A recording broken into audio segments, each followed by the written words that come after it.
Let's take this opportunity to welcome Gary and Shauna. Next week, the third program of the festival is the Away Alone 2, as it's called, the string orchestra version of the quartet. It finishes with Jennifer Higdon's violin concerto, who's the only composer not yet here. But the second piece is Gary's cello concerto, which you wrote a couple of years ago. That's right. I wrote it in, actually I wrote it in 2006, and it was premiered in the fall of 2006 by the Vancouver Symphony with Shauna. With Shauna? Yeah. Right. And so tell us a little bit the inspiration behind how do you come up with an idea?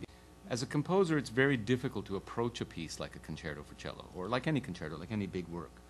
And I always feel before I attack a project like that I have to have a key into it. I have to have some kind of innate, instinctive understanding of what I'm going to accomplish with the piece before I begin it. And what was the idea? Was it? Well, it came about as a result of a very specific image. The first movement of this piece it's not in any way programmatic, but the first movement of this piece begins with this exchange between cello and drums. And it's kind of a tribal thing. And the image that was in my mind that somehow made sense, given the nature of the solo voice of the cello, was Heart of Darkness by Joseph Conrad. And so I had this kind of image of, traveling into a dark region and emerging from it. And that's how the first movement went together very quickly, because that was very clear to me. And the rest of the piece has nothing to do with that, but I finally at least had the key into the piece. Does the rest of the piece resolve anything of the first movement in your mind? Or? It's actually quite a variegated piece. It travels through a number of different things. This work comes between my second symphony, which the TSO premiered in 2005, and my third symphony, which the National Arts Center premiered in 2007. This falls right in between. And what I had found was that my first symphony, way back in '98, is this big, crazy modernist thing with two conductors, and it's very, very dense. And the second symphony is also quite a modernist work. And what I was beginning to feel was the need for a little more clarity in my language. And as my work evolved from the second symphony to the third symphony through the cello concerto, my language was beginning to clarify. And in fact, the second movement, which follows directly on this dark first movement, is quite the opposite. It's very aerial. The image I had, Tan Dun mentioned Elliott Carter at one point in passing. Mr. Carter often writes music on the basis of these very complex chords, which he then selects parts of to work with. And I had this image in my head for the second movement of, gee, I wonder if you took a chord by Elliott Carter and treated it the way Camille Saint-Saëns would have used it, I wonder what you would get. And so I began to evolve this kind of fleeting scherzo based on some very abstract materials, but with very clear treatments. So I was thinking very much of the scherzo of the second piano concerto by Saint-Saëns. The third movement is a pop tune, sort of. You can come and hear it. I use the rhythms of Saint-Saëns. I use the simple use of ostinatos, tunes, clarity, but the materials are not B-flat major triads. They're materials. So it goes that are close, but it's not those notes. Not those notes. The third movement is a kind of pop tune, because what I had many years ago, there was a progressive jazz rock band in the 80s called Brand X. Probably nobody remembers them anymore, but they had a great tune called A Longer April, and on that tune, which I can no longer listen to because the sax playing is so out of tune, but on that particular tune, there's this very long bass line that winds out over and over, and it's very hypnotic, slow, very hypnotic, very unpredictable beat placement. And I just thought, wow, what if I wrote that as a piece of classical music, what would that be? And I wrote a piece that is essentially a kind of a chaconne, a kind of pascaille, in which this long, languid bass line repeats over and over and over, and the cello sings over top of it, and it has a big climax in the center, and then just finds its way out very easily. And the finale is, I regret to say, just a finale. Well, Shauna. What can I possibly add to that, really? No, I tell you what I think people would, generally speaking, we listen to tonal music a lot.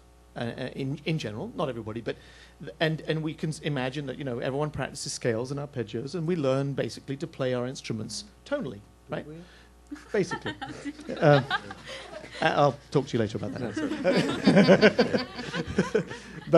But then you're confronted at a certain stage in your life. You may be very young, but you may not be so young, with suddenly this idea of new music and highly chromatic and unpredictable and octatonic and all these things which don't fall under normal technical means. So that now, what I think might be interesting is for you to say, well, whereas when you learned, let's say, another Beethoven sonata or the Dvorak concerto, there are kind of fingerings, you can make a few choices, patterns. Yeah. But you get a score, it's never been played, and you've got to work out how to play it. Is that a fascinating challenge, do you think? Absolutely. For me, it's hugely fascinating, and I've been very fortunate in my life to have worked with a number of composers since I was very young. I grew up in Banff, and so I had a wonderful experience there at the Banff Center and met a number of great composers. So you're kind of used to that whole idea, I think, in fact. and just the whole, I think because of just a few words about my background, which will maybe put this into context. I grew up in Edmonton, and I had a sort of regular cello teacher for 10 years, from the age of 2 until 12. So I enjoyed... What did you do before you were 2? I had another life. And so I had a really wonderful sort of structured weekly lessons and little cello party gatherings with my 2- and 3-year-old friends. So, I thought it was perfectly normal and great. Everybody played the cello. And then we moved to Banff all year round. My parents became the year-round directors of the music and sound programs in Banff. And so I no longer had a regular cello teacher in the sense of weekly lessons. So I was playing for musicians of all kinds, working with composers and right at that age, and commissioned my first work when I was 12, and embarked on a series of collaborations. And I think, for me the thrill is not having a reference point, simply the imagination and the desire to communicate and to tell a story that's fresh and totally original and happening in that moment, and working, with in this case Gary, just saying, look, you set your imagination free, and let me explore what that is. And if there's something, sorry, Peter. No, I was going to ask you, exploring one of the things, going a little bit back to what I was saying before. When we learn a piece that is maybe new to us, we can basically hear what the harmonies are going to be like underneath it. But when you have the single line of a concerto by Gary, how about learning the whole piece? Did Gary play some of it with you? I received the score, obviously, so I was imagining the actual But that has all kinds of score. different clefs. No, I'm just teasing. I know. I spent a lot of extra time on that.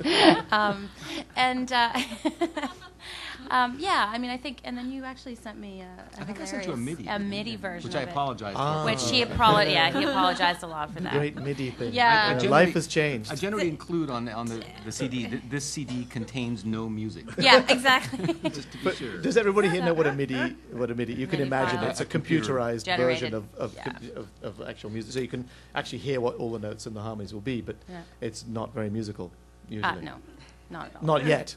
You're right. When the time comes that it's musical, you can say goodbye to all of us, I guess. Yeah. So anyway, what were we talking about? I don't No, we're talking about how now you've told us. So you had the help of the MIDI and the other. Yeah, and then I think the great interest in new music for me is also when you're alluding to Nancy about sort of technical things and finding new ways to do things. So it may be, and that's really interesting when you think, so Gary has something in his imagination, I'm translating that. Maybe I'll end up putting my thumb this way, or finding all these little things that personalize the technique and create new ways. So then, of course, if I go back and play Dvorak or whatever it is, something from that experience is fresh, and I have so it keeps evolving.